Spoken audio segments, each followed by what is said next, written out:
Bien. Maintenant, tout d'abord,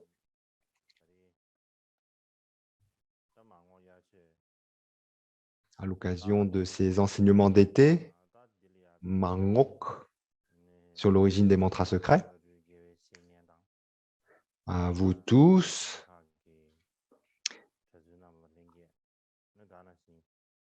donc à vous tous, aux lamas, aux membres de la Sangha, aux moines et nonnes, ainsi que tous les pratiquants laïcs, à vous tous qui écoutez ces enseignements en ligne. Je souhaite vous présenter mes salutations en souhaitant que vous portez tous bien.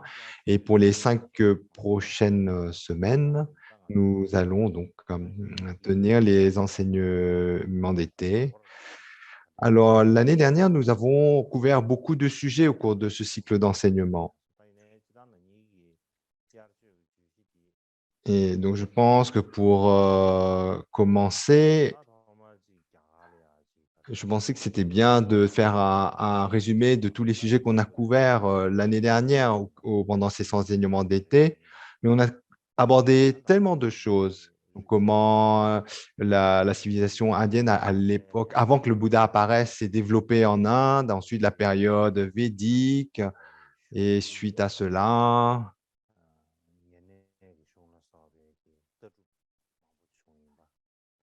il y avait eu les différentes vues philosophiques qui se sont développées, notamment au travers des textes appelés les Upanishads. Et puis ensuite, on a évoqué comment le Bouddha est venu dans ce monde. On a un peu parlé de comment il a exposé les enseignements.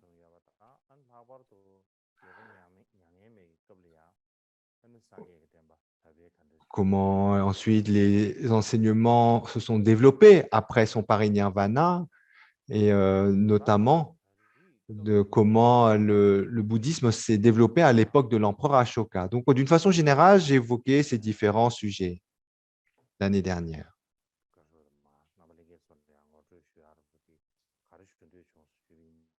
Et donc, je voulais faire une introduction.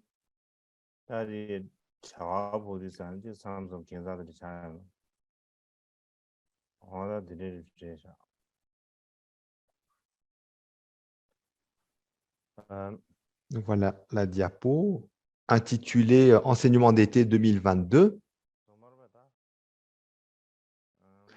Donc, on a parlé tout à l'heure du bouddhisme primitif.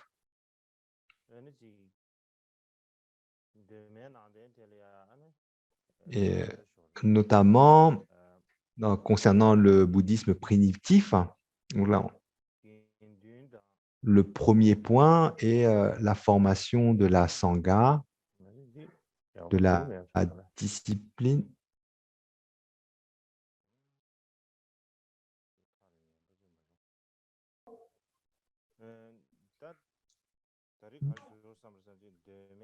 Alors, donc pour introduire, d'abord évoquer le bouddhisme primitif. Donc, ce sujet sur le bouddhisme primitif comporte 9 points. Donc, c'est ce que je pensais aborder, ces thèmes. Donc, le premier, dans le bouddhisme primitif, le premier point est la formation de la Sangha, de la discipline du Vinaya des monastères. Ensuite, le deuxième point est le premier conseil, c'est-à-dire comment les écritures du bouddhisme primitif se sont développées. Et sur ce sujet, on se concentrera sur les sutras et le Vinaya. Le Vinaya, c'est la discipline monastique. Le troisième point est le bouddhisme après le parinirvana du Bouddha. Donc, je pense, et traiter de ce sujet en bref. Le quatrième point est le deuxième conseil et la division en écoles principales. Le point suivant est l'époque de l'empereur Ashoka, le troisième conseil. Ensuite, le point suivant est le sens des écritures du bouddhisme primitif.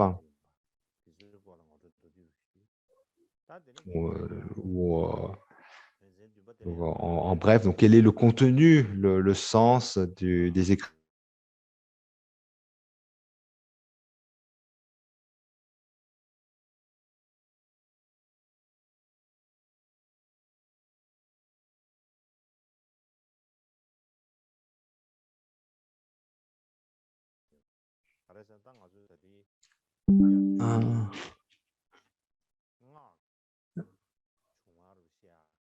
Donc, les textes, le huitième, pardon, sont les textes associés les enseignements, les textes associés aux enseignements du bouddhisme primitif. Le huitième point est, en fait, donc, tout ce qui est par rapport au bouddhisme primitif va être connecté au mantra secret, puisque on a évoqué le thème de ce sujet, c'est l'origine des mantras secrets. Et le neuvième point est à propos du parinirvana du Bouddha. Le dernier point, le neuvième,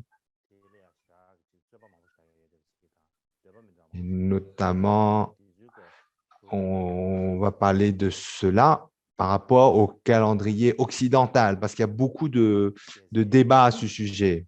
Et ici, nous avons assez de temps. Il y a c'est la période, donc je parlerai aussi l'époque où il y aura les autres divisions d'écoles ultérieurement. Et puis, s'il y a encore du temps, on traitera du grand véhicule. Donc, en fonction du temps que je vais avoir, en fonction du temps, donc probablement avec le temps disponible, je n'aurai pas le temps d'aborder le point complémentaire qui est le développement du grand véhicule. Quoi qu'il en soit, donc les principaux points que je souhaite traiter sont les 9 premiers qu'on a mis. Donc, ceci dit, ce sont les grandes lignes. Il est possible qu'au cours de la session, il y ait des petits changements, des choses que je souhaite développer. Quoi qu'il en soit, ça sont les lignes générales du programme de ce cycle d'enseignement pour cette année. Donc, concernant le bouddhisme primitif,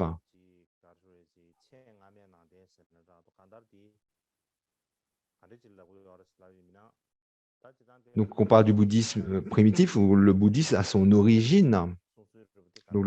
Qu'est-ce qu'on signifie? Donc, en fait, il y a différents points de vue là-dessus. Quoi qu'il en soit, lorsqu'on parle du bouddhisme primitif, eh bien, c'est la période qui part du moment où le Bouddha réalise l'éveil parfait insurpassable, il va se mettre à enseigner. Et à partir de ce point de départ, jusqu'à l'apparition des deux principales écoles, on dit que cette période est la période du bouddhisme primitif ou bouddhisme originel. Donc, lorsqu'on parle du bouddhisme primitif ou bouddhisme originel, eh bien, donc on parle de cette période. À partir du moment où le Bouddha enseigne et que le bouddhisme se développe, jusqu'à la période où se développent les deux principales écoles du bouddhisme.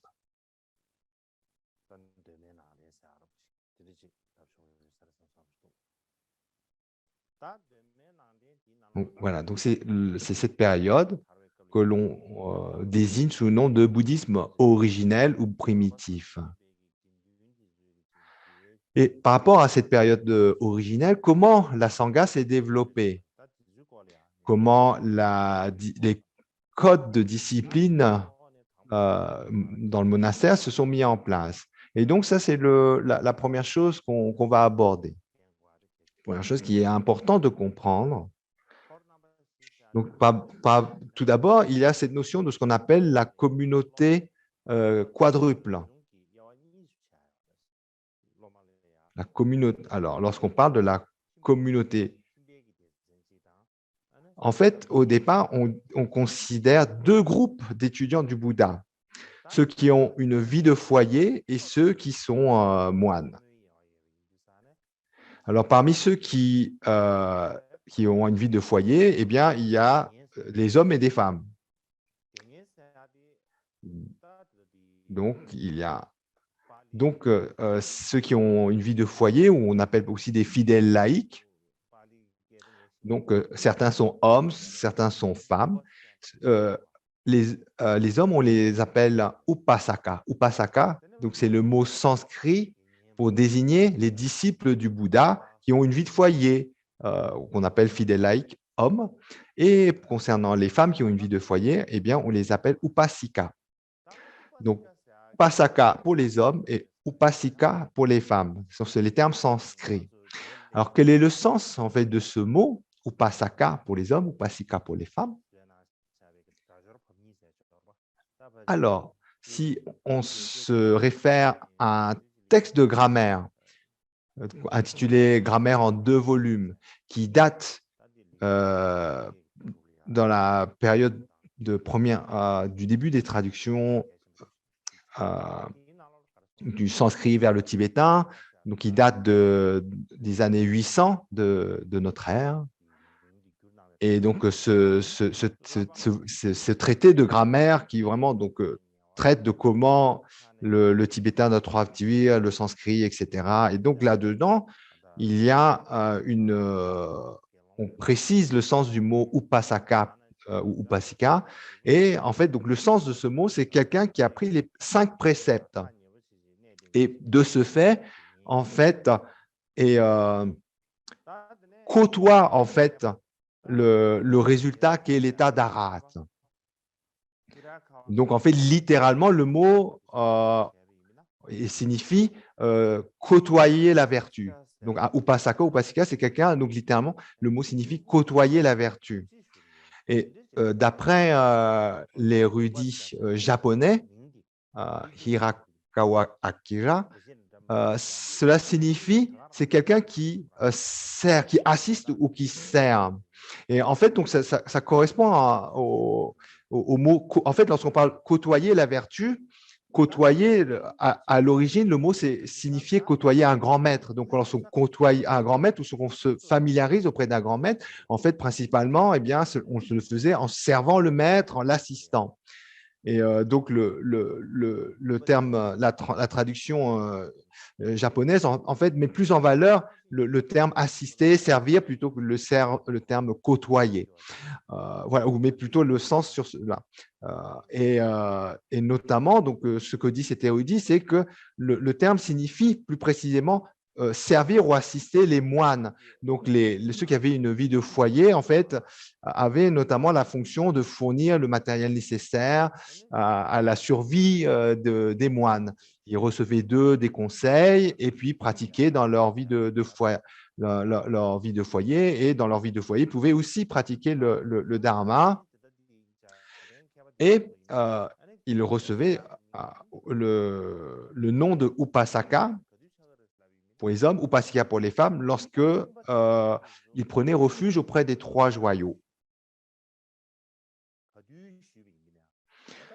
Donc, d'après cet érudit japonais, Hirakawa Akira, en fait, on dit qu'ils reçoivent le nom upasaka pour les hommes, upasika pour les femmes, lorsqu'ils ont pris refuge auprès des 3 joyaux. Donc ça, c'est comment est déterminé ce mot d'après cet érudit.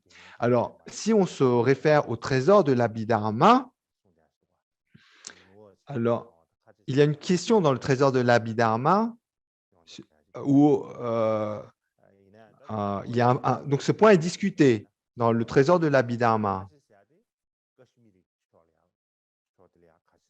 Donc, il y a une discussion dans le trésor de l'Abhidharma, quand est-ce qu'on devient upasaka ou quand on devient upasika.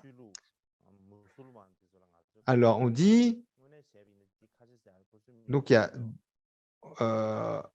une tradition qui vient du Cachemire. Donc ça, c'est le terme utilisé dans le trésor de l'Abhidharma, mais en fait, lorsqu'on parle de la tradition du Cachemire ou musulmane, en fait, donc, lorsque la population du Cachemire vinrent au Tibet, Donc, il disait, nous, on vient du Cachemire. Et donc, les Tibétains les appelaient les Cachemires, enfin ceux du Cachemire. Mais donc, le mot Kachin en tibétain, c'est le mot ancien pour désigner ceux qui venaient du Cachemire. Mais ce n'est pas donc le mot originel pour parler de la tradition dans laquelle, pour parler de la tradition Aparantaka Vaibhashika. Voilà, en fait, donc dans la tradition en bref, la tradition de l'Abhidharma, dans le texte tibétain, donc on utilise le terme de Cachemire en fait pour désigner la tradition Aparantaka Vaibhashika.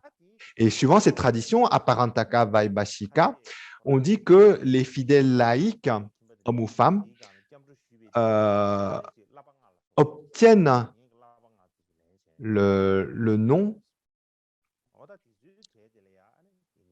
Upasaka ou pour les hommes, Upasika pour les femmes, lorsque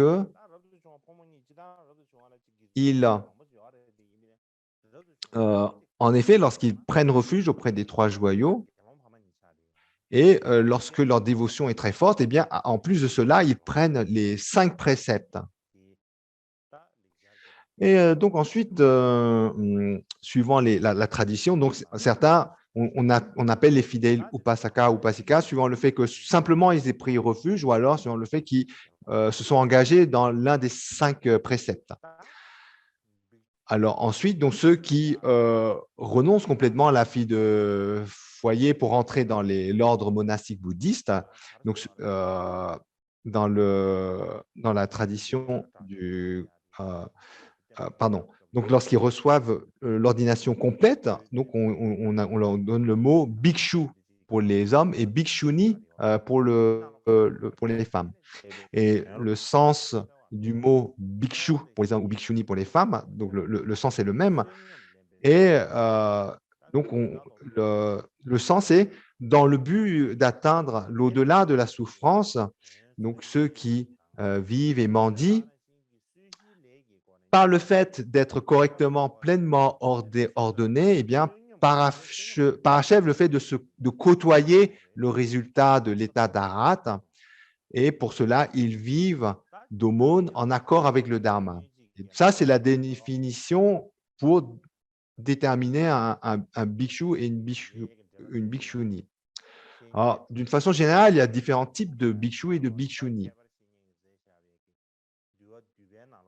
Donc, il y a 6 grands maîtres qui ont donné différentes explications du Vinaya, c'est-à-dire donc des règles monastiques. Donc, ils parlent de 5 types de bhikshus. Donc, bien sûr, là, il s'agit d'une discussion qui est ultérieure au bouddhisme primitif. Donc, ces discussions, ces commentaires ne portent pas sur les moines plénières au moment donné à les périodes du bouddhisme originel.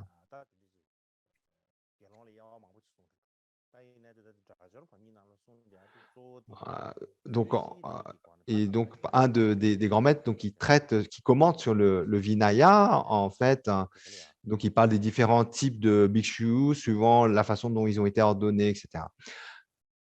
Mais ensuite, nous, par rapport au bouddhisme originel, en se référant à la grammaire en 2 volumes, la définition est claire. Donc, on désigne quelqu'un qui a renoncé à l'existence ordinaire, qui aspire à atteindre l'au-delà de la souffrance et qui prennent l'ordination mineure pour vraiment parachever le fait de côtoyer le résultat de l'état d'Arat. Et pour cela, donc, il vit d'aumône en accord avec les enseignements qui permettent d'atteindre ce résultat de libération. Alors, l'érudit japonais Hirakawa Akira qu'on vient de citer, eh bien, lui, il dit que le mot bhikshu, littéralement, en fait, désigne un mendiant, quelqu'un qui fait l'aumône. Et la raison pour laquelle il dit cela, c'est que, en fait, leur subsistance de ces renonçants, de bhikshu et bhikshuni, en fait, doit dépendre des offrandes des membres des fidèles laïcs, de sorte qu'ils concentrent leur esprit uniquement sur le dharma. Donc, la raison pour laquelle ils sont ainsi appelés bhikshus pour les hommes ou bhikshuni pour les femmes, donc, d'après cet érudit japonais, c'est le fait que leur survie ou leur subsistance dépend entièrement des offrandes des fidèles laïcs, parce que euh, leur activité est entièrement dédiée à la pratique du dharma, donc ils n'ont pas de biens personnels pour cuisiner, etc. Alors, et d'une autre perspective, c'est qu'ils se concentrent uniquement sur la pratique du dharma. Donc, si vraiment, si pour se nourrir, vous devez travailler, gagner de l'argent, donc il y a tellement de choses qu'il faut faire avec le corps, la parole et l'esprit, qui ne correspondent pas à la pratique du dharma. Mais lorsqu'on est un bhikshu ou une bhikshuni, on n'a pas le temps à ces activités parce que donc il y a cette aspiration d'atteindre la libération. Donc et donc c'est la raison pour laquelle donc on les appelle les mendiants, bhikshu ou bhikshuni. Donc d'après cet érudit, dans le sens origine du mot bhikshu est un mendiant ou une mendiante, bhikshu ou bhikshuni. Alors, pour devenir une personne pleinement ordonnée, un bhikshu ou une bhikshuni, en fait, il faut demander les vœux d'ordination. Il faut demander l'ordination complète. Et donc, par exemple, lorsque l'on parle, on considère un bhikshu, on dit qu'il doit recevoir les 253 vœux. Mais à la base, sans rentrer dans ces détails, c'est vraiment pour dire un bhikshu, c'est quelqu'un qui respecte de façon stricte la discipline monastique. Donc, que ce soit un bhikshu ou une bhikshuni. En bref, les bhikshus, les bhikshunis, ainsi que les upasaka et les upasikas, en fait, sont appelés les quadruples pratiquants, ou, en d'autres termes, comme on a évoqué tout au début, la communauté quadruple, ou encore les 4 types d'étudiants. Bhikshu, moine pleinement ordonné homme, bhikshuni non pleinement ordonné, upasaka, fidèle like homme, upasika, fidèle like femme, forment la communauté quadruple. Ensuite, pour parler de la sangha, que signifie la sangha? Donc, il y a des personnes qui disent, en fait, lorsqu'il y a des personnes aspirent à pratiquer le dharma et puis qui se rassemblent naturellement. Donc, il y a des personnes qui ont envie de pratiquer le dharma et par cette aspiration commune se rassemblent dans un même lieu.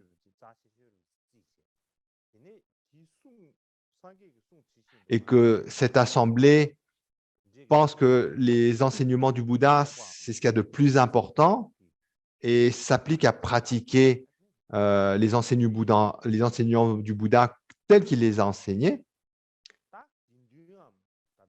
Eh bien, donc, cette assemblée est appelée la Sangha. Cette communauté, donc ces pratiquants qui se sont naturellement rassemblés en vue de pratiquer de façon authentique les enseignements du Bouddha est appelée Sangha, ou plus précisément, Sangha bouddhiste.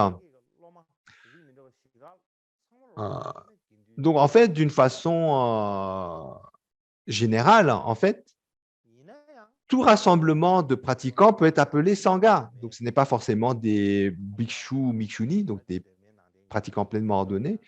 Donc, comme on a dit, à la base, à partir du moment où même des pratiquants laïcs, upasaka, upasika, dans la mesure où ils se rassemblent dans l'aspiration de pratiquer le dharma authentique, eh bien, ce rassemblement peut être appelé Sangha, Sangha bouddhiste.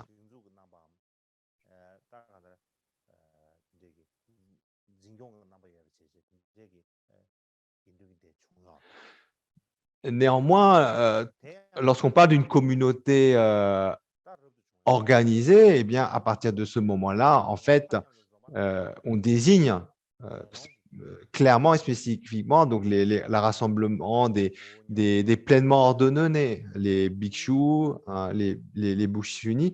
Et ainsi, dans ce sens-là, en fait, le terme sangha ou sangha bouddhiste désigne une communauté de moines ou nonnes pleinement ordonnés.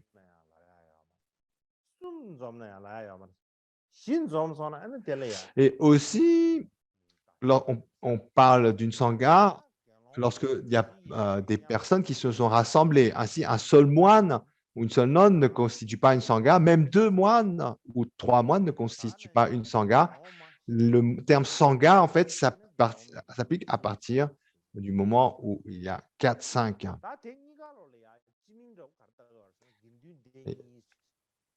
Et, et de la même pour la sangha des nonnes, donc une seule nonne ou deux nonnes ne constituent pas une sangha. Donc à partir de 4-5, donc on a une sangha de bhikshuni.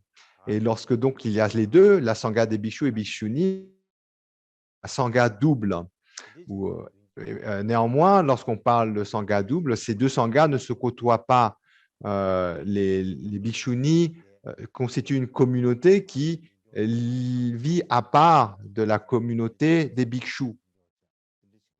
Donc, les bhikshus se gèrent, la communauté des bhikshus se gère eux-mêmes et la communauté des bhikshuni se gère elle-même.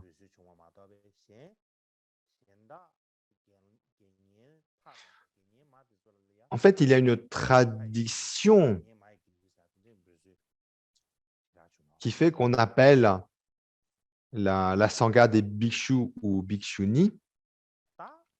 Et par cette tradition, en fait, donc généralement, on n'utilise pas le terme de sangha pour désigner un rassemblement de pratiquants laïstes, même si au niveau de la définition, cela est correct. Alors, le terme sangha en tibétain est traduit par gendun, qui correspond à la traduction littérale du mot sangha en sanskrit. Alors, en chinois ou en japonais, donc c'est un mot, un caractère chinois qui comprend sheng, je crois, en chinois et so en japonais. Et en fait, en chinois ou en japonais, ce terme bien, peut désigner un seul pratiquant, un moine ou une nonne, alors qu'en tibétain, un seul individu de la sangha, en fait, on ne l'appelle pas le sangha, on dit un membre de la sangha. On dit gendun pa, mais on ne dit pas gendun. Mais à l'origine, le terme sangha, en fait, a cette notion de rassemblement de personnes. Donc, ce sens originel qu'on ne retrouve pas dans le terme chinois ou japonais.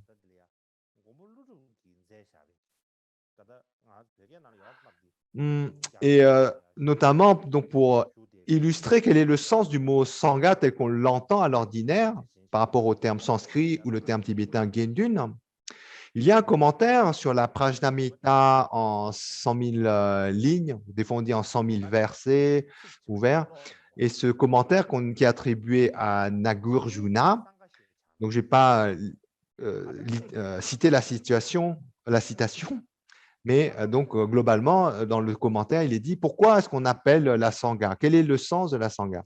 Une sangha est une assemblée, un rassemblement.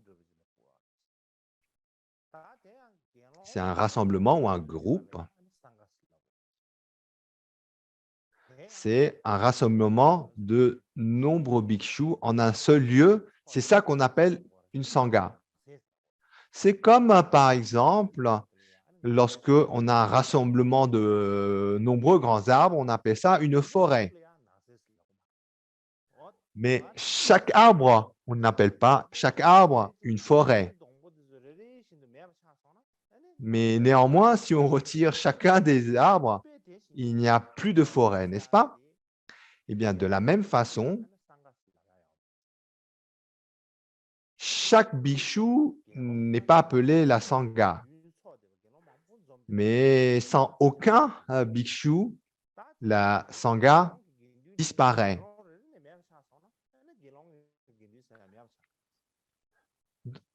Donc, c'est ainsi que le commentaire sur la Prajnaparamita en 100 000 lignes de Nagarjuna illustre le sens du mot Sangha, notamment par rapport à cette image des arbres et de la forêt. Donc, clairement, par ce commentaire, Sangha ou Gendun en tibétain désigne clairement un groupe, un rassemblement.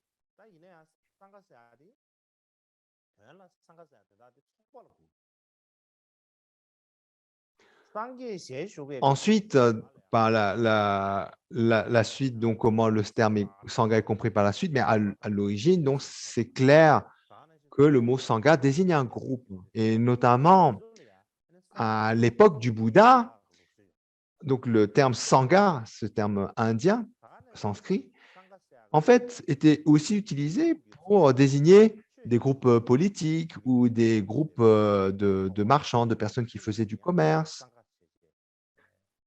Et ce mot est également utilisé pour parler de gens qui se rassemblaient pour des motifs spirituels ou religieux.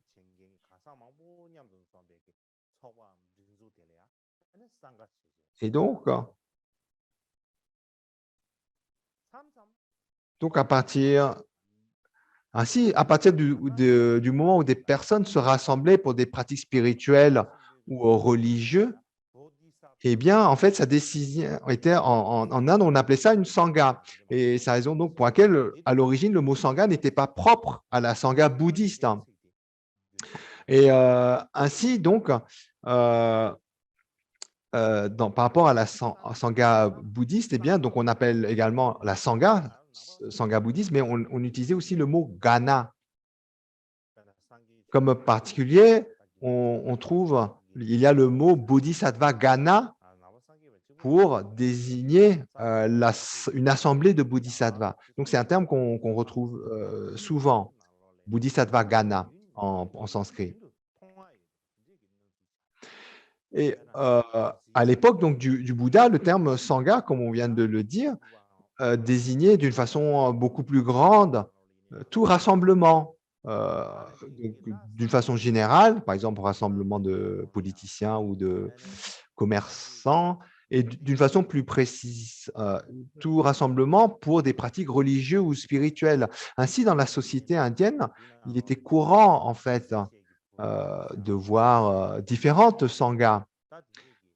Ainsi, il y avait des sanghas de brahmanes, des sanghas de jain, des sanghas de ceux qui pratiquaient des sasèses comme Alara Kalaman ou Udaka Ramupatra. Et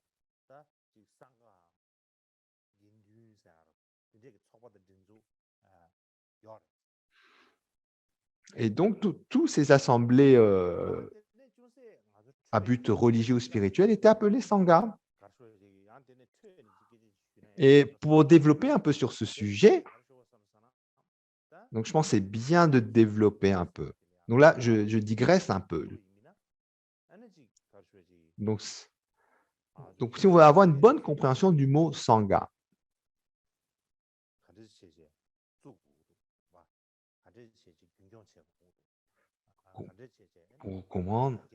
comment la sangha a été établie, comment elle s'est développée, comment elle s'est préservée. À ce sujet, on récite souvent le sutra du recueillement des trois joyaux, n'est-ce pas? Donc, c'est un sutra qu'on récite au début des Kajumonam. Donc, dans ce sutra, on trouve la sangha est engagée dans la bonté, elle est engagée logiquement, elle est engagée sans détour, elle est engagée dans l'harmonie. Donc ici, on parle d'une sangha qui est engagée dans l'harmonie. Donc, que signifie harmonie? En fait, l'harmonie, elle désigne l'harmonie dans la discipline et dans les vues philosophiques. Donc, la sangha, eh bien, elle est harmonieuse du fait qu'elle garde la même discipline et qu'elle a les mêmes vues philosophiques correctes. la même foi ou confiance dans les trois rares et sublimes, dans les trois joyaux. Et c'est pour cette raison, donc on parle d'harmonie. Ils ont la même aspiration, les mêmes vues philosophiques pour accomplir ces aspirations, ils ont la même conduite éthique, et c'est pour laquelle on parle d'harmonie. Et pour se référer à la grammaire en 2 volumes, il y a ce terme sampratipana, sampratipana, qui signifie que les disciplines sont harmonieuses. Harmonieuses dans la discipline, dans les vues. Donc, tout ce qu'on vient de dire, en fait. Donc sur ce terme de mot harmonie, on parle dans la tradition six qualités de l'harmonie. Ça, c'est dans la tradition chinoise. Donc, un des 6 commentateurs chinois du Vinaya, en fait, donc, évoque le terme harmonie, Sampratipana, en détaillant 6 types d'harmonie.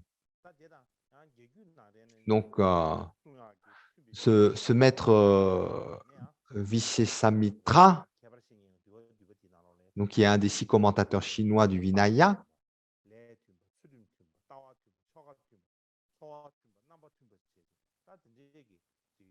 donc cette explication, elle n'est pas connue dans la tradition tibétaine, mais elle est enseignée dans les 4 agamas et ailleurs, dont notamment par ce maître Vishesamitra.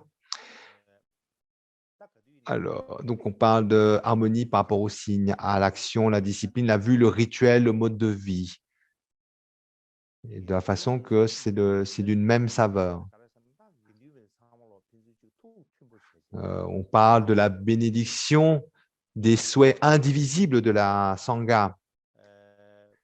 Et donc, cette expression, elle est là pour signifier qu'ils ont tous la même intention, aspiration, en termes de ces 6 qualités d'harmonie.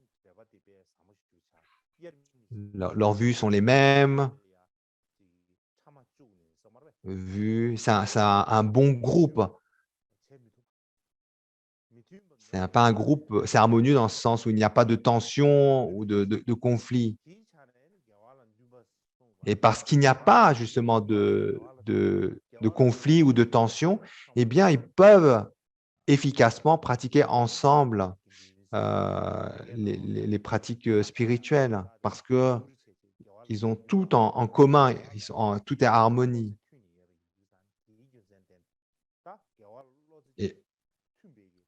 Et ainsi, la Sangha, dans le sens, désigne ceux qui ont les mêmes souhaits, les mêmes conduites, etc. Donc, ces 6 qualités d'harmonie. Et par ces 6 qualités d'harmonie, eh bien, on parle de Sangha en tibétain Gendun, ou encore donc une noble Sangha ou sublime assemblée. Vous savez, on dit ça souvent, la sublime des assemblées. La sublime des assemblées, donc, évoque cette assemblée qui possède ces 6 qualités d'harmonie et qui sont donc sublimes dans le sens qu'elles se distinguent, qu'elles éclipsent par ces qualités toutes les autres assemblées par rapport à. Donc, c'est la sublime des communautés, comme on dit notamment dans la prise de refuge, parce que par rapport à tous les rassemblements qu'on peut avoir dans la société, donc elle a ces 6 qualités d'harmonie. Même discipline, même vue, même aspiration, même souhait, etc. Et de ce fait, par ces qualités d'harmonie, une telle qualité d'harmonie, on dit que c'est la suprême ou la sublime des assemblées. Et ainsi, on désigne le rassemblement de la communauté monastique. Et aussi, donc ça colle, c'est similaire avec le sutra de recueillement des 3 joyaux, où on parle de cette sangha comme sublime communauté qui est digne de prosternation et qui est digne devant lesquels on peut joindre les mains. C'est un chant de glorieux mérite. C'est une grande purification par le fait de leur adresser des aumônes. C'est un objet de générosité. C'est toujours un grand objet de générosité. Et dans ce fait, donc on dit que les disciples du Bouddha doivent être assidus dans ces 6 qualités d'harmonie. Et donc pourquoi en fait on doit se rassembler? Pourquoi on parle de sangha spirituel? Parce que on a les mêmes aspirations,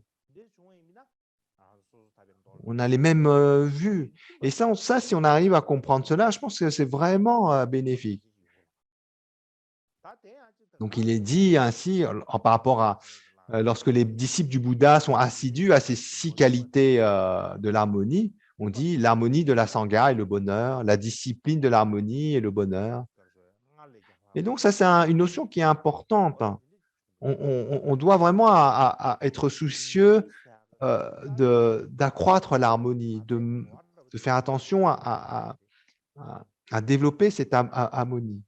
Et en fait, là, par ce commentaire, on voit que par cet éclairage que lorsqu'on parle de sangha, eh bien, on évoque l'harmonie. Et c'est important donc que ce ne soit pas que simplement des mots ici, mais que c'est quelque chose donc vraiment qui a un bienfait énorme à mettre vraiment en pratique. Donc, donc, on va faire une pause d'une demi-heure et pendant cette pause,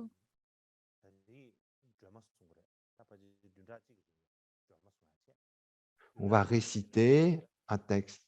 On va Donc là, un sutra Dharmachakra, je pense. Pardon. Et donc, suivant les jours, on ne récitera pas toujours le même texte. Et là, je pense qu'on va... Donc, ceux qui ont besoin de marquer une pause, eh bien, marquez une pause. Si vous avez besoin d'aller aux toilettes, si vous avez besoin de vous rafraîchir. Ceux qui ont, par contre, sont très disponibles pendant cette pause, eh bien, vous pouvez réciter ce texte qui va passer à l'écran. Et on reprendra l'enseignement dans une demi-heure.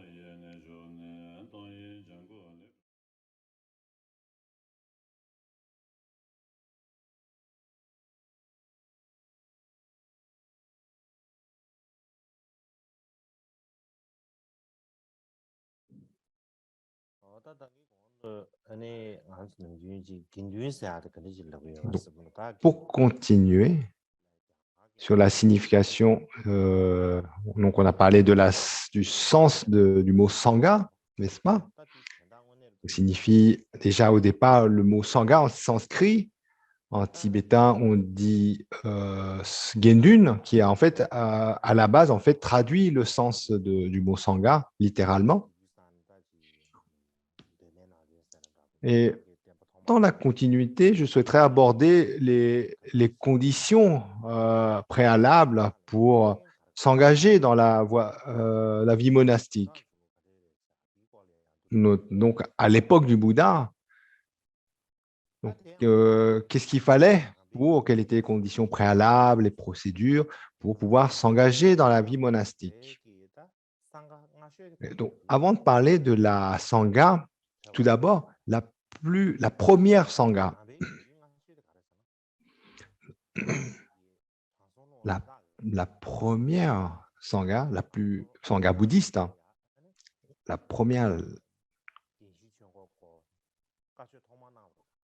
lorsque le Bouddha donna pour la première fois a donné son premier enseignement, parce qu'il a tourné la roue du Dharma pour la première fois à Sarnath, au parc des gazelles,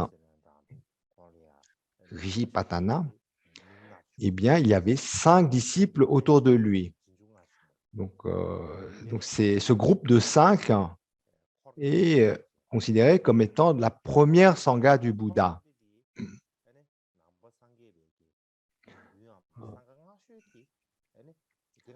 Donc, ce groupe constitué de 5 disciples, dont Kundiyana était donc appelé le groupe l'excellent groupe des 5. Et par suite, après ce groupe, il y a eu de nombreux disciples qui se sont joints pour recevoir les enseignements du Bouddha.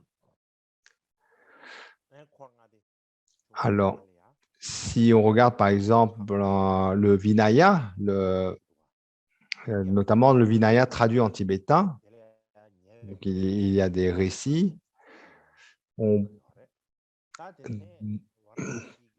Donc, par rapport au Vinaya traduit en tibétain, on parle donc, ensuite de Kirti et ses 4 frères qui constituent le groupe des 5 suivants. Et puis ensuite, il y a à Varanasi un groupe de 50 jeunes qui ont reçu l'ordination complète. Puis il y a un groupe de 60. Et par la suite, un groupe beaucoup plus conséquent, un groupe qui venait de Urubilva Kashapa, qui était plutôt célèbre à l'époque du Bouddha. Il avait beaucoup de disciples. Il avait 1 millier de disciples. Donc, c'était quelqu'un qui avait une grande aura, qui avait des disciples autour de lui. Et Urubilva Kashyapa, en fait, a acquis une très profonde foi en le Bouddha. Et donc, il a pris refuge en lui. Il a amené tous ses étudiants, son millier d'étudiants, pour prendre refuge auprès du Bouddha. Et ainsi, la Sangha est devenue rapidement très grande. Donc, au départ, c'était vraiment juste quelques disciples. Et puis, d'un seul coup, paf, beaucoup de... Et puis ensuite, donc, est venu Shariputra, Modalyana, Mahakashyapa et d'autres noms connus du bouddhisme originel. Et donc, rapidement, c'est devenu une grande sangha. Non seulement une grande sangha, mais une sangha bien ancrée, bien stable. Par la suite, il y a eu le roi indien Bimbisara. C'était un des rois les plus influents en Inde à cette époque. Et puis, il y avait aussi un maître de foyer, de maison très connu sous le nom de Anathapindada, et qui était très influent également. Et les deux, en suivant le Bouddha, en fait, ont apporté beaucoup d'influence. Et notamment, Anathapindata, donc, il était laïque, il était un maître de foyer, il était très riche et il a beaucoup, en termes de sponsors, il a vraiment beaucoup aidé matériellement le Bouddha et sa Sangha, et puis également, ça a influencé des mécènes extérieurs. Et du coup, en fait, ça a attiré beaucoup de mécènes, de sponsors pour aider la Sangha. Et au point que, en fait, la Sangha a atteint une taille considérable, ne serait-ce que quelques années après que l'éveil a commencé à enseigner. Et notamment, donc, lorsqu'on se réfère au Vinaya, traduit en tibétain, eh bien, on parle que lorsque le roi Bimbisara a parrainé la Sangha, donc, elle comptait plus d'1 millier. Le texte dit, les Écritures disent 1253 bhikshus. Et lorsque la Sangha était établie ainsi au début, alors à cette époque, les gens qui souhaitaient devenir moine, ils devaient avoir la permission du Bouddha, et pour cela, en fait, ils devaient expliquer pourquoi pourquoi ils voulaient s'engager dans la Sangha. Et en fait, pour la plupart des disciples qui souhaitaient intégrer la Sangha, le Bouddha avait donné sa permission.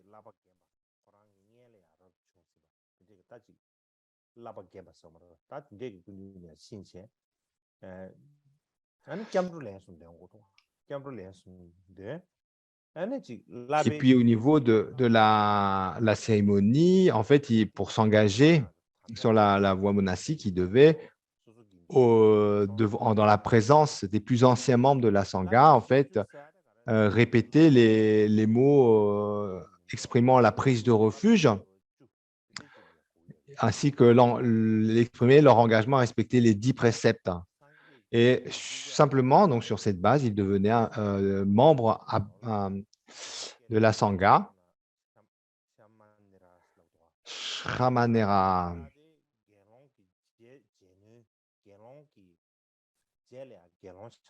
Donc ensuite, c'est différent. Donc c'est Shramanera, en fait, désigne des novices. Le mot Shramanera. Donc les 10 préceptes, donc au départ, donc ils étaient novices. Donc voilà, Shramanera, le terme sanskrit, en fait, signifie les pratiquants qui vont devenir pleinement ordonnés, donc ils sont sur la voie de devenir pleinement ordonnés. Et donc, ces personnes qui s'engageaient, donc qui intégraient la Sangha, donc étaient des Shramanera, et ils devaient préserver ces 10 préceptes. Et donc, ces 10 préceptes consistaient à renoncer à tuer, à prendre ce qui ne leur était pas donné, à avoir une conduite inconvenante, à dire de mensonges graves, boire de l'alcool, à s'asseoir sur des grands sièges, s'orner de parfums, de bijoux, de chants, etc., accepter de l'or, de l'argent ou de la nourriture à des moments inappropriés. Et ces 10 préceptes, en fait, sont considérés comme les plus importants de tous les préceptes. Comme ces 10 préceptes étaient comme les préceptes de base. Et puis aussi, il y avait des règles, des restrictions concernant la conduite vestimentaire, leur apparence. Les moines devaient se raser la tête, porter les 3 robes du Dharma. Et ça ne devait pas être des robes qui étaient des vêtements de mode. Et non seulement ça, mais ça devait être des vêtements de qualité inférieure.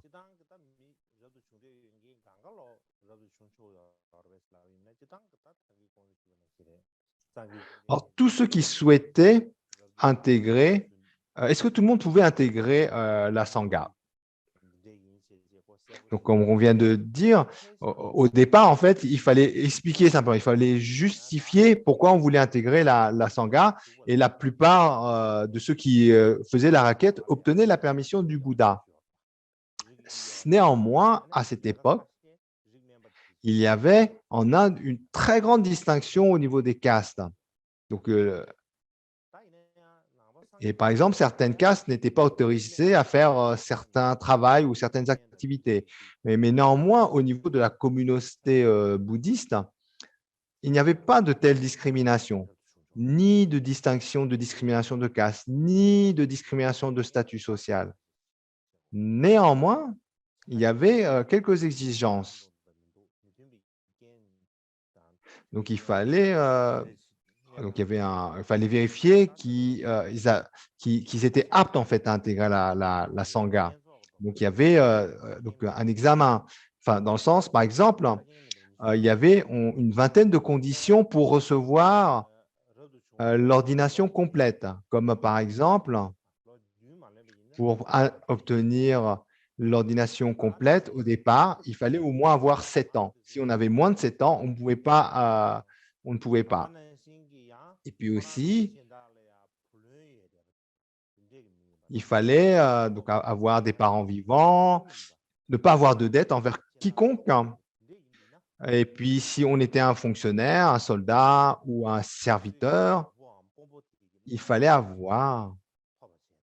il devait avoir la permission de la personne sous laquelle ils étaient à leur ordre. Donc, pour un jeune, il fallait avoir la permission des parents. Pour un soldat ou un fonctionnaire, eh bien, il fallait la permission ou un serviteur, leur maître ou du seigneur. Donc, s'il y avait donc une personne qui était serviteur ou sous sur la gestion d'un seigneur ou d'un maître, ils devaient avoir la permission de leur maître. Sans cette autorisation, ils ne pouvaient pas intégrer la Sangha. Et puis aussi, les personnes qui étaient gravement malades ou très, très âgées au point d'être proches de la mort, eh bien, ces personnes n'étaient pas autorisées à intégrer la Sangha et pour une raison claire.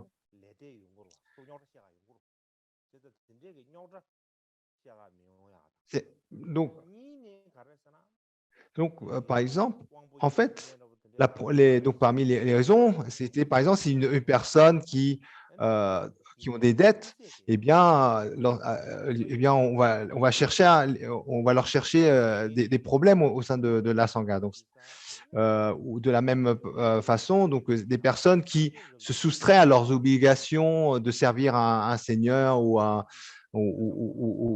maître contre le gré du maître, du seigneur ou des parents.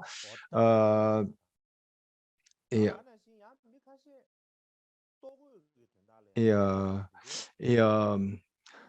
et, et donc, ça allait causer des troubles au niveau de la Sangha. Et puis également par rapport aux personnes qui sont très malades ou très âgés, eh bien, donc, ils ne pouvaient pas pratiquer convenablement les enseignements. Et non seulement ils ne pouvaient pas, mais ça allait devenir en fait un poids pour la Sangha parce qu'il fallait des gens pour les aider.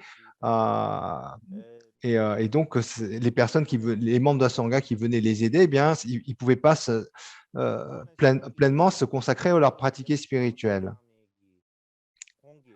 Et donc, c'est la raison pour laquelle donc, il y avait cela. Et donc, voilà, donc les raisons, c'était pour que personne ne vienne poursuivre des gens qui intègrent la Sangha en ayant des dettes ou en ayant enfreint une autorité supérieure. Et donc, ça allait causer des troubles au niveau de la conduite discipline de la Sangha, etc. Et puis aussi, donc, ces critères étaient là aussi pour empêcher que des personnes en fait, intègrent la Sangha pour finalement uniquement se consacrer à se nourrir ou se vêtir.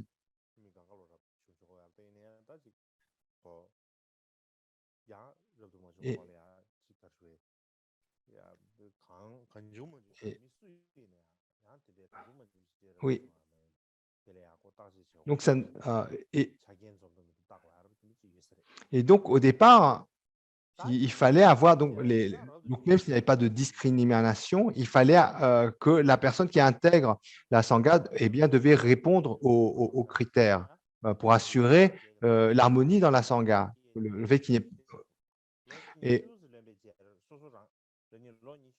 Et, donc, généralement, ils intégraient la Sangha, les jeunes qui intégraient la Sangha donc, en tant que novices, et lorsque ils avaient atteint l'âge de 20 ans, à partir de ce moment-là, ils pouvaient recevoir l'ordination majeure. Et en fait, au départ, c'est le Bouddha lui-même qui donnait les vœux. Le Bouddha lui-même donnait les vœux, mais par la suite, lorsque la Sangha se développa, il y avait de plus en plus de moines pleinement ordonnés. Et donc, ça n'a ne cessé de s'accroître. Et également, les gens ne cessaient de demander à être ordonnés. Et, il y avait aussi et certains donc demandaient les vœux dans des régions assez éloignées d'où se trouvait le Bouddha. Des régions où le Bouddha lui-même ne pouvait pas s'y rendre en personne. Et donc, dans ce contexte-là, le Bouddha commençait à donner la responsabilité à un certain moine senior de pouvoir donner le vœu. Et dans le Vinaya traduit en tibétain, donc le Vinaya préservé dans la tradition tibétaine, au départ, on dit que tous les vœux ne pouvaient être donnés que par le Bouddha. Il n'y avait que le Bouddha qui pouvait donner les vœux monastiques. Au départ, c'était la tradition. La tradition au départ était seul le Bouddha donnait les vœux monastiques. Mais par la suite, lorsque il y avait beaucoup de gens qui venaient de très loin pour recevoir les vœux, et certaines de ces personnes, en fait, mettaient leur vie mettaient leur vie en jeu par rapport au danger des chemins qu'il y avait. Ils pouvaient rencontrer des bandits, traverser des régions très hostiles, des animaux sauvages, etc. Et, et puis, à ce moment-là, le Bouddha donc, a établi qu'il n'était pas nécessaire que les gens viennent de si loin pour recevoir les vœux monastiques. Et là, il a établi cette tradition une sangha, donc une dizaine de moines, on se rassemble, une dizaine de moines constituaient symboliquement une sangha, et devant cette dizaine de moines expérimentés, eh bien, il était possible de recevoir les vœux de moines, suivant la tradition. Et donc, lorsque la sangha s'est commencé à développer, au vivant du Bouddha, donc il y avait donc ces rituels où à partir du moment où en la présence de 10 moines pleinement ordonnés, on pouvait recevoir l'ordination. Alors, si on essaie de localiser ça,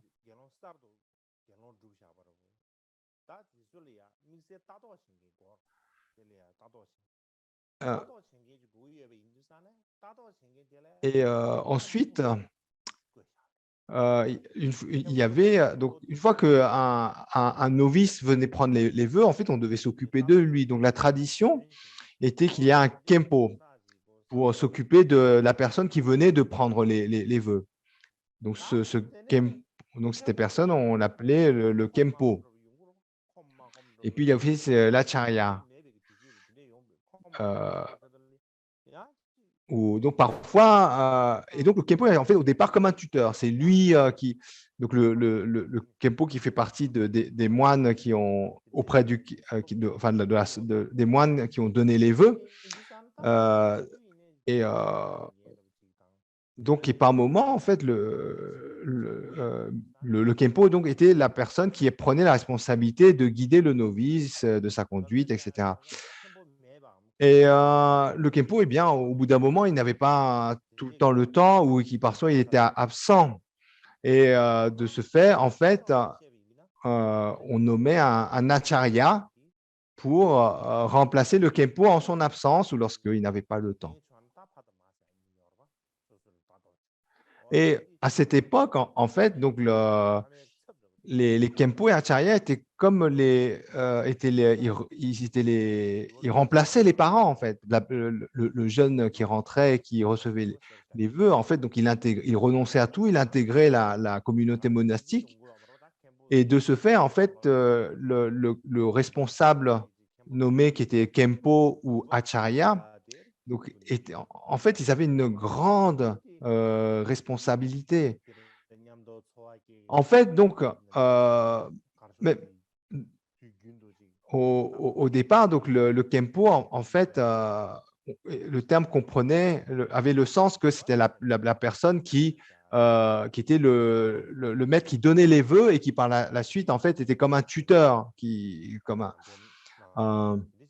de nos jours, on n'a plus ce sens. Donc, un Kempo, donc ce n'est pas forcément celui qui vous a donné les vœux monastiques. Mais à l'époque, donc, au départ, la responsabilité de guider le jeune moine cette responsabilité venait au Kempo. Et lorsqu'il n'avait pas le temps ou lorsqu'il devait s'absenter, eh bien, c'était celui qu'on appelait l'acharya ou le maître d'études. Eh bien, c'est lui qui prenait la relève. Alors, comment donc ça a dû alors, comment ça se passait? Alors, au départ, en fait, le jeune moine devait étudier pendant une dizaine d'années les règles monastiques, le Vinaya. Donc, pendant 10 ans, donc, le maître a enseigné ce qu'il avait le droit de faire, ce qu'il n'avait pas le droit de faire.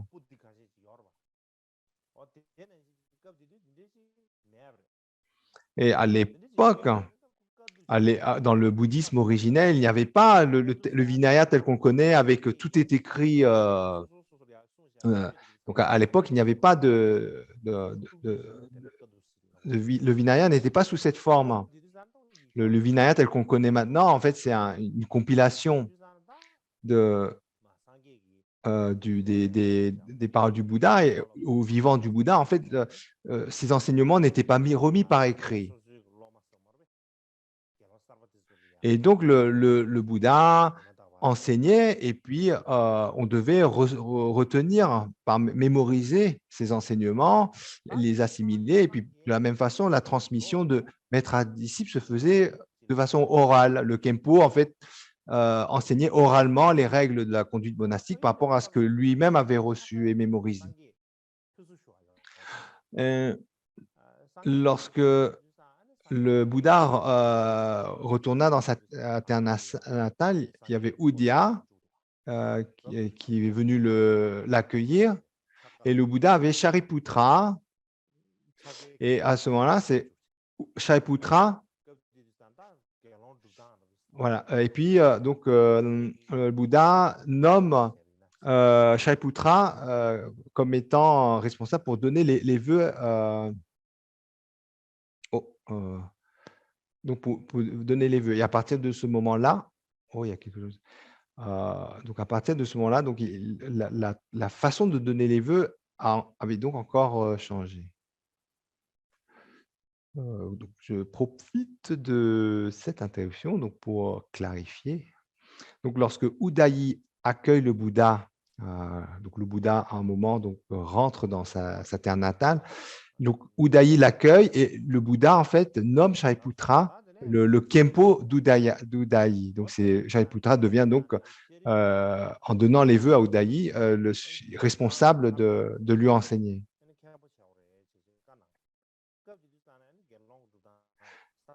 Et donc, voilà. Et à partir de ce moment-là, il y avait une nouvelle façon d'ordonner les bhikshus. Et ce fut l'origine du terme de rituel upachara.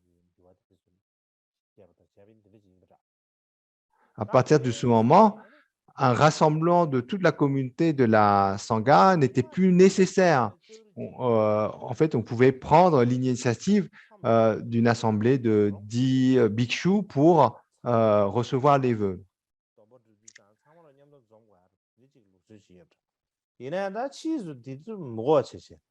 Alors ensuite,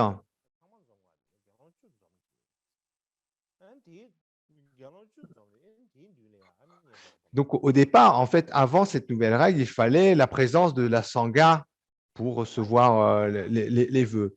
Mais ensuite, donc, pour des raisons pratiques, donc, le Bouddha instaure cette nouvelle règle où simplement, dans la présence d'une assemblée de 10 bhikshus, eh bien, on pouvait recevoir l'ordination.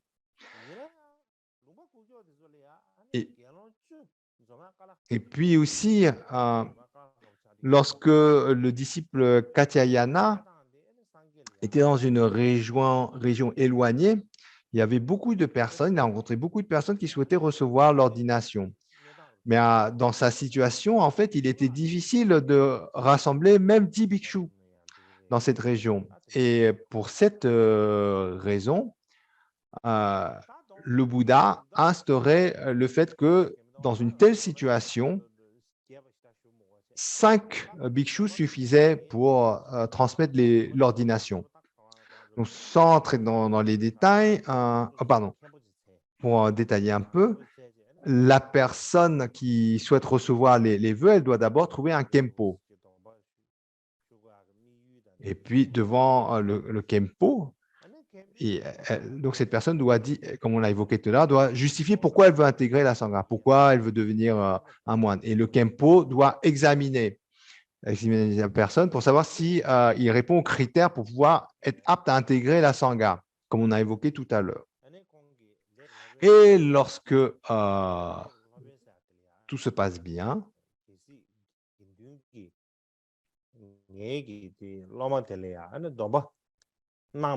donc on devait rassembler l'acharya, donc celui qui est responsable en cas de l'absence du Kempo, et puis donc il y a encore d'autres moines qui ont des responsabilités spécifiques.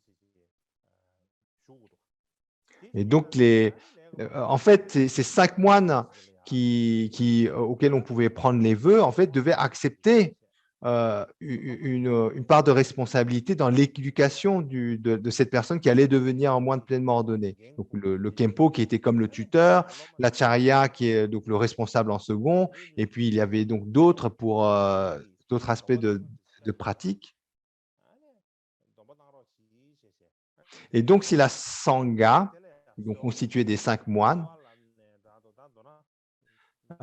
donc lorsque la Sangha examine et voit que la personne est apte à recevoir les vœux, alors donc la personne formellement donc demande les vœux, et donc c'est ça, donc cette phase on appelle ça la demande.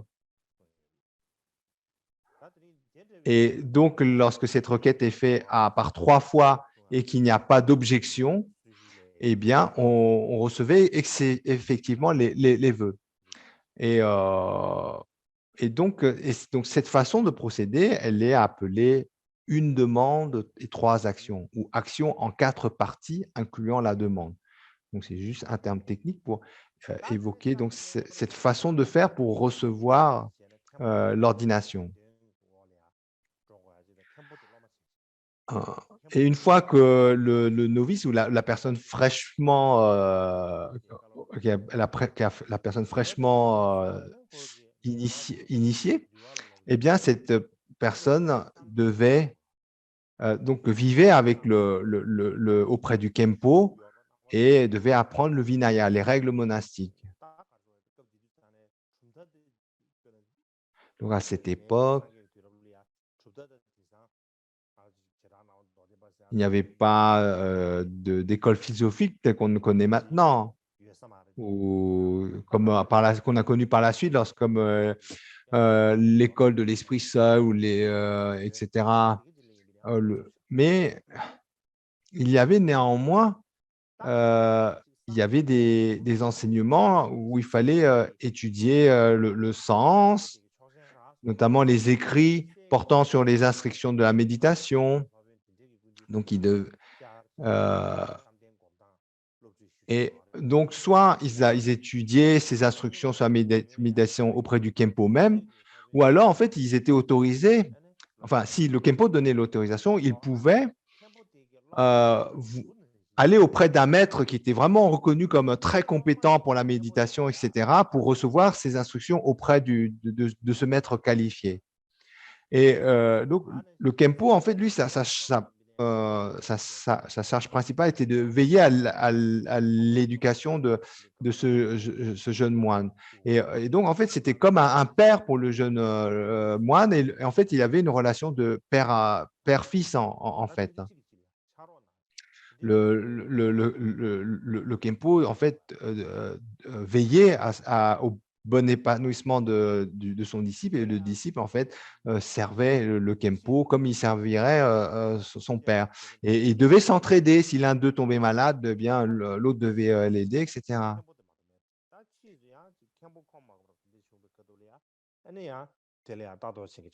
Et donc, au départ, en fait, vraiment, cette charge de tuteur revenait au Kempo seul. Et vraiment, dans la situation où le Kempo ne pouvait pas, eh bien, en fait, donc était nommé l'Acharya. En tibétain, on appelle ça comme un maître d'études en l'open en tibétain, Acharya. Mais donc, au départ, il y avait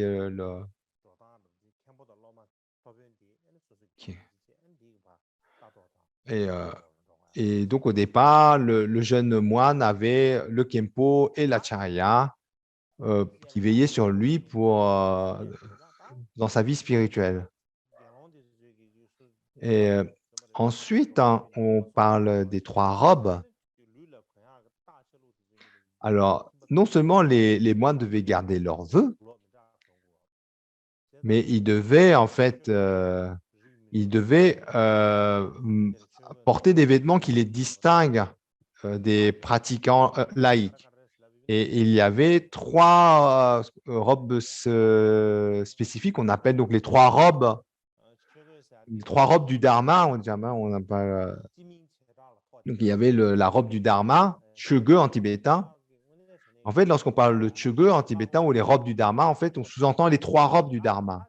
Et en fait, dans les trois robes du Dharma, en fait, il y a la robe, en fait, ce n'est pas une robe à proprement parler, mais c'est le vêtement qui couvre la partie supérieure du corps. Ensuite, le deuxième robe est celle qui couvre la partie inférieure du corps. Et la troisième robe, c'est la robe extérieure, en fait, qui recouvre le corps. C'est Namjar en tibétain.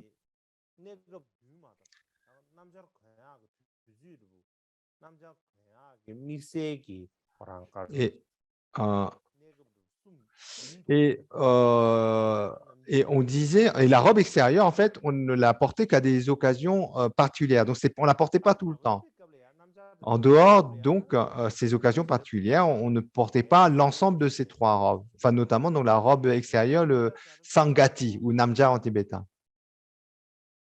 Et lorsqu'on ne portait pas le Sangati, le Namja en tibétain, en fait, c'était seuls les moines, d'abord, c'était seuls les moines pleinement donnés qui pouvaient porter ça et ne le portaient qu'à certaines occasions. Et lorsqu'ils ne le portaient pas, ils devaient vraiment prendre soin à ce que ça soit bien rangé, soigneusement rangé. Et donc, dans les détails, en fait, ces vêtements ne devaient pas être attrayants. Ça ne devait pas être d'une couleur qui… Donc, c'est très différent de comment les robes sont de nos jours.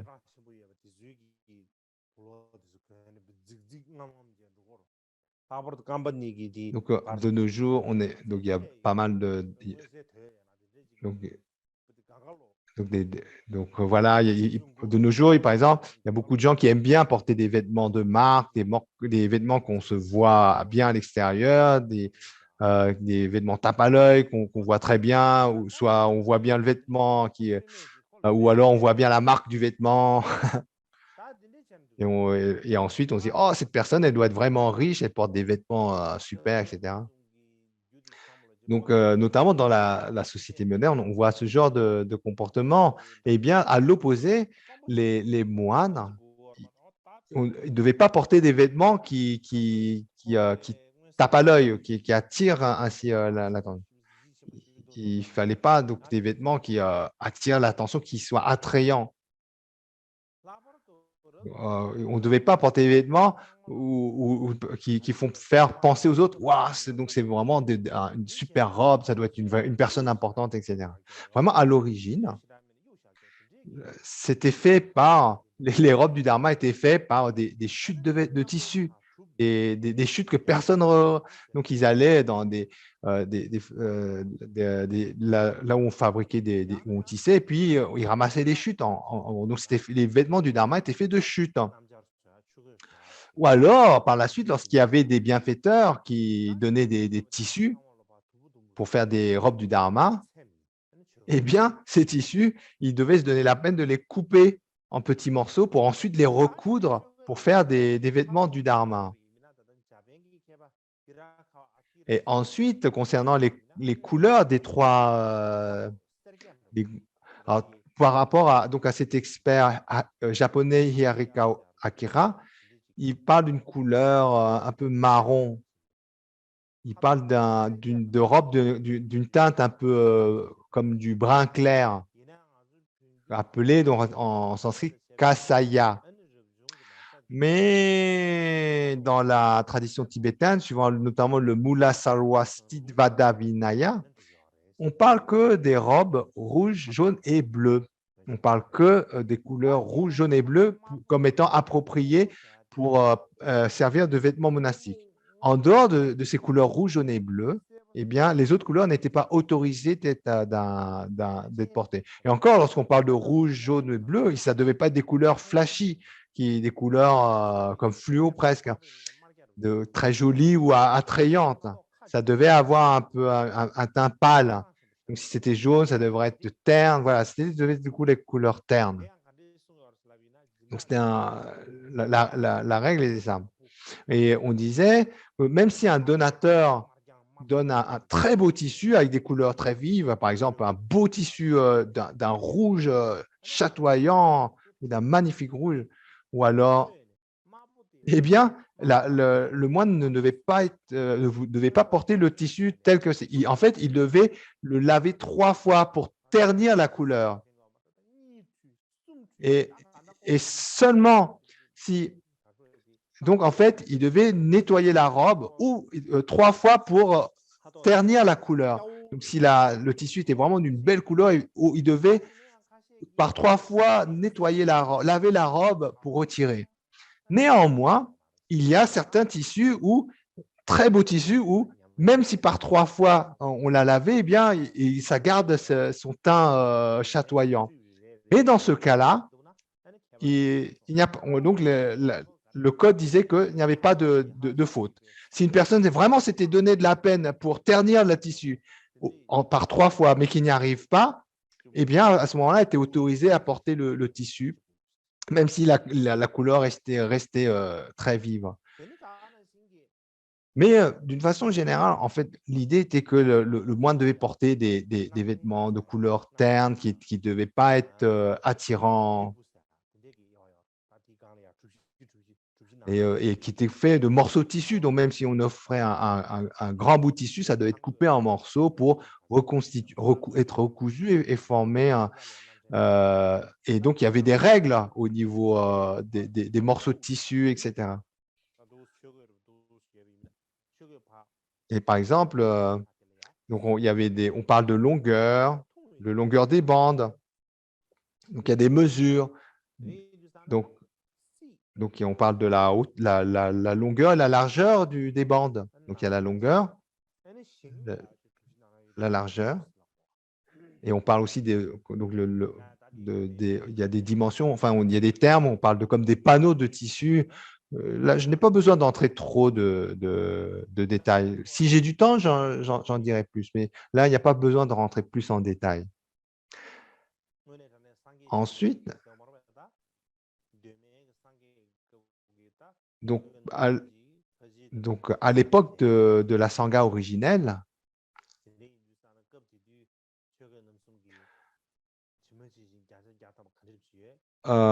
donc toutes ces choses dont on a parlé, de nos jours, en fait, on n'a pas la chance ou l'opportunité de voir cela. Il n'y a pas de traces de cela. Et donc, du coup, pour nous, c'est difficile simplement, par rapport aux Écritures, de se figurer comment étaient les robes monastiques à l'époque du bouddhisme originel.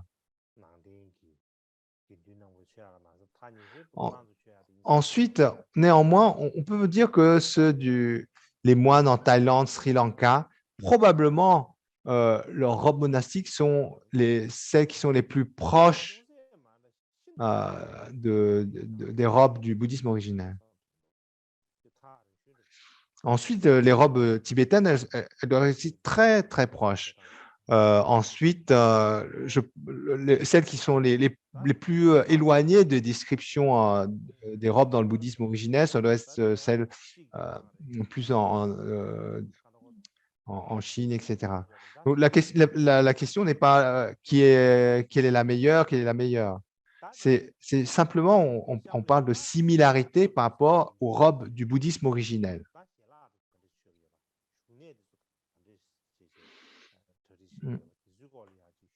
Ensuite, je souhaiterais aborder de la façon comment la Sangha en fait se nourrissait et se logeait. Alors, à l'époque du Bouddha, à l'époque du bouddhisme originel, eh bien, les membres de la Sangha devaient faire l'aumône pour obtenir leur nourriture. Ils devaient faire l'aumône, ils devaient mendier leur nourriture. Et quand on va mendier sa nourriture, généralement, on n'a pas on ne reçoit pas de bonne nourriture. Donc, parfois, on doit aller chez des personnes qui sont pauvres, parfois chez des personnes riches, et par moment même, on peut rentrer les mains vides. Et parfois, même quand on avait quelque chose, on ne pouvait pas choisir la quantité.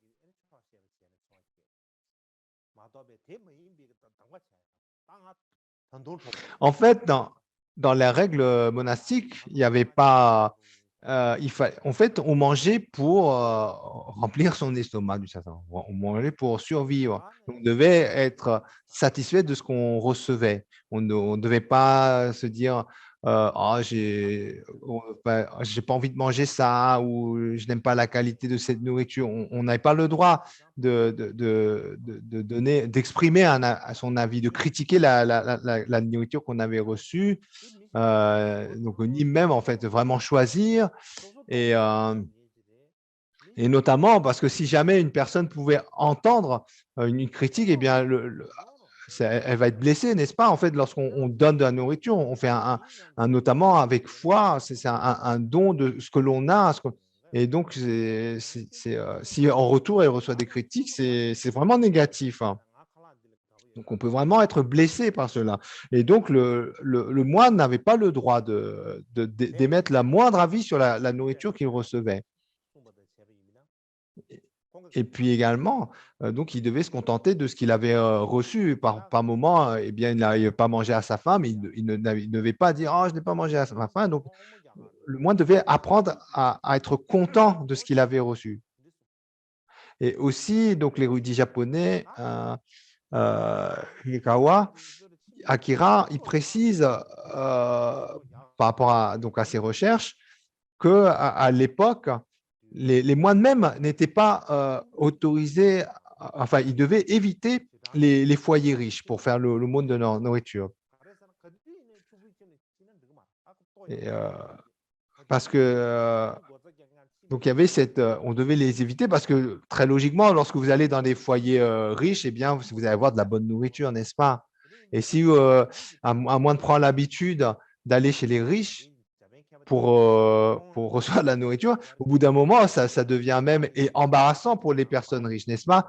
Donc toujours les mêmes qui viennent. Et donc, et probablement, en fait, donc, cette précision doit venir des écrits en pali. Et donc, il doit y avoir cette précision. Ensuite, dans les écritures qui ont été traduites en tibétain, c'est juste dit que lorsqu'on devait faire l'aumône, on devait faire par rapport à n'importe qui qu'on rencontrait. Ça veut dire qu'on ne devait pas chercher une personne spécifique pour recevoir les aumônes.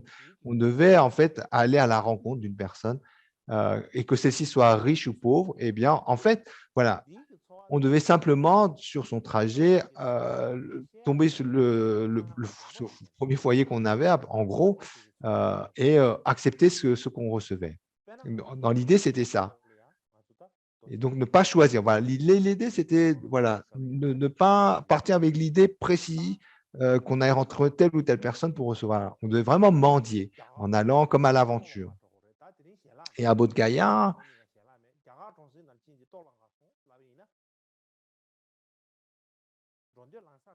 donc, par exemple, imaginez à Bodh Gaya pour un Kagum Lam, si on devait, donc la région de Bodh Gaya, si donc d'un coup on leur disait ça. Donc probablement on se dit oh là là, mais pourquoi est-ce qu'on doit faire ça là? Donc même au départ on n'a même pas envie de faire ça. Et puis par la suite, si on a envie de faire dans la région de Bodh Gaya, il est probable que euh, vous veniez même les mains vides, que vous n'avez pas assez de nourriture. Et puis si vous allez dans les villages indiens, si vous voyez déjà eux combien ils ont à manger, les personnes, les personnes humbles dans les villages, ils n'ont pas beaucoup de choses à manger. Et donc, on va dans ces régions, on porte des robes de moines et on leur demande de la nourriture. Donc, on voit bien que dans cette situation, on leur crée des problèmes. Ils n'ont pas beaucoup de nourriture, on vient leur mendier. Et puis, quand bien même ils nous donnent de la nourriture, probablement on ne serait pas content. Oh là là, j'ai pas envie de manger ça. Donc, ça serait vraiment compliqué, hein. Mais à l'époque du Bouddha, on devait aller dans les villages et demander de la nourriture. Et on devait se contenter de quoi qu'il nous donne. Ouais, quoi qu'il nous donne. On n'avait pas le droit de dire oh, j'en veux un peu plus, ou alors c'est trop pour moi. On n'avait pas le droit de dire ça. On avait le droit d'émettre aucun avis par rapport à ce qu'on recevait. Et puis, une fois les aumônes reçues, on devait manger avant le midi solaire. Ensuite, après le midi solaire, on n'avait plus le droit de manger. Donc, après, dès l'après-midi, on n'avait plus le droit de manger. Et à l'époque du bouddhisme originel, donc il y avait même une instruction par rapport à la viande. Il était dit, s'il y avait de la viande dans la nourriture offerte, eh bien, on était autorisé à manger de la viande seulement si on s'assurait que cette viande n'était pas ne venait pas du fait d'avoir abattu un animal exprès pour le moine. Donc on devait être sûr. Et donc à l'époque du Bouddha, c'était pas comme de nos jours où pour avoir de la viande on va au supermarché, etc. À l'époque, donc la nourriture qu'on préparait, c'était avec ce qu'on avait, donc, les animaux qu'on avait dans. Et donc il y avait, on disait donc que la viande qu'on consommait, qui venait des offrandes de nourriture, elle devait être pure par trois aspects.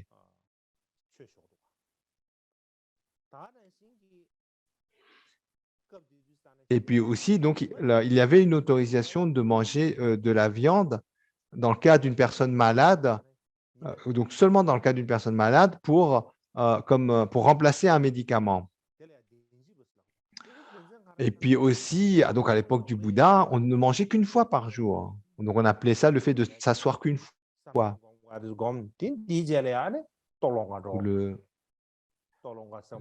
Donc, n'est-ce pas? Donc, on devait méditer et puis ensuite marquer une pause pour aller chercher de la nourriture. Donc, il fallait marcher, aller jusqu'au village, demander de la nourriture et puis ramener la nourriture qu'on avait, quelle qu'elle soit.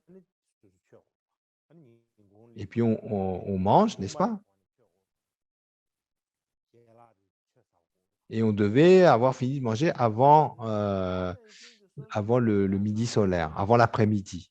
On devait avoir fini avant l'après-midi. Et si on était en bonne santé, donc si le moine était en bonne santé, donc, eh bien, il y avait certains aliments qui n'étaient pas autorisés, comme le fait de boire du lait ou une bouillie de lait ou des aliments de ce type. Donc, les personnes en bonne santé n'avaient pas le droit de consommer du lait ou de la bouillie faite avec de lait, parce que ou des aliments de ce type, parce que c'était considéré comme des aliments fins. Et donc, il y avait un risque d'être attaché à la bonne nourriture. Et donc, pour éviter cet attachement, les personnes en bonne santé n'avaient pas le droit. Donc, autant donc, pour les personnes malades, il y avait le droit de prendre de la viande comme un médicament, autant une personne en bonne santé, en fait, n'avait pas le droit par exemple, boire du lait ou des aliments fins et nutritifs de ce genre. Et au regard, à l'époque donc, de nos jours, on a des monastères avec des endroits où on peut rester, on a des dortoirs ou des chambres. Mais à l'époque du Bouddha ou du bouddhisme originel, à cette époque, donc c'était des itinérants, ils bougeaient d'un endroit à un autre. Donc ils n'avaient pas les monastères comme on connaît de nos jours. Donc, donc il y a à l'époque, donc ils étaient constamment en fait en déplacement, sauf pendant la mousson. Parce que à l'époque donc la mousson qui durait 3 mois, les conditions climatiques ne permettaient pas de se déplacer. Et en dehors en fait de la mousson, il pleuvait rarement en Inde, donc on pouvait se déplacer en dehors. Mais en dehors donc de la mousson où de ce fait a eu cette tradition de la retraite d'été. Mais en dehors de la retraite d'été pendant la mousson, eh bien, Et généralement, eh bien, on vivait à l'extérieur. Et donc, soit les moines dormaient sous les arbres, etc.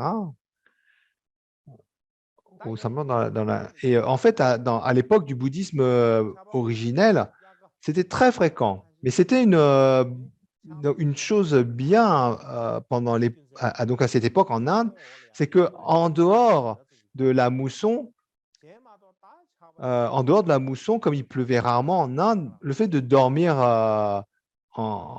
sous un arbre, ce n'était pas si difficile.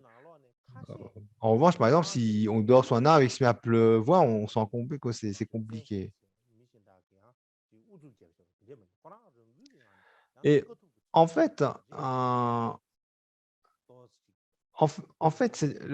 les conditions climatiques étaient que ce n'était pas si difficile que cela. Il y avait même des membres de la Sangha qui, par leur propre initiative, en fait, cherchaient un style de vie encore plus ascétique que les règles monastiques enseignaient. Donc, ils entraient dans un style de vie qui était plus ascétique. Et notamment, donc, il y avait un tel mode de vie ascétique qui a été compilé par la suite et connu comme étant les 12 qualités d'entraînement, Dutta Guna en sanskrit. Et selon la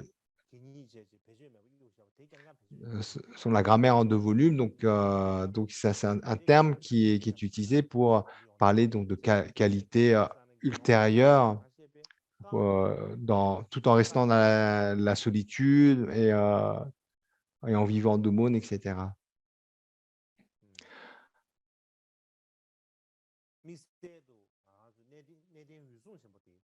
Et notamment Mahakashyapa, donc ces qualités de l'entraînement, donc Dutta Guna en sanskrit, ces qualités d'entraînement, eh bien, le disciple Mahakashyapa était très connu pour avoir conservé ces qualités d'entraînement.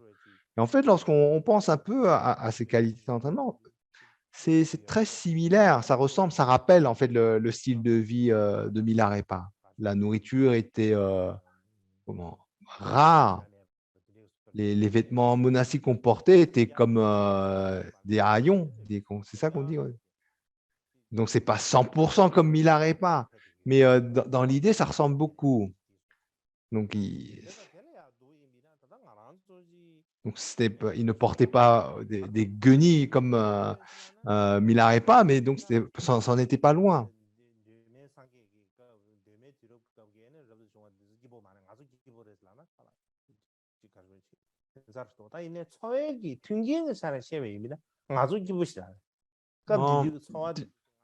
En- en- donc, d'un certain point de vue,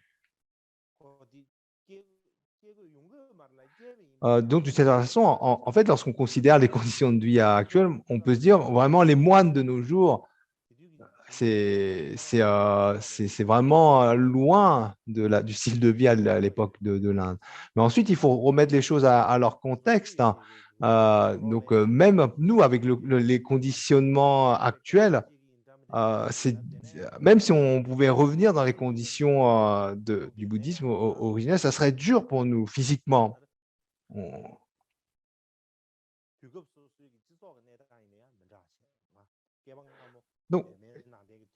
Donc, là, nous, en fait, notre notre façon d'être constitué actuellement, en fait, ne nous permet pas de pouvoir vraiment suivre cette façon de vie. Et ensuite, les conditions étaient vraiment très, très différentes.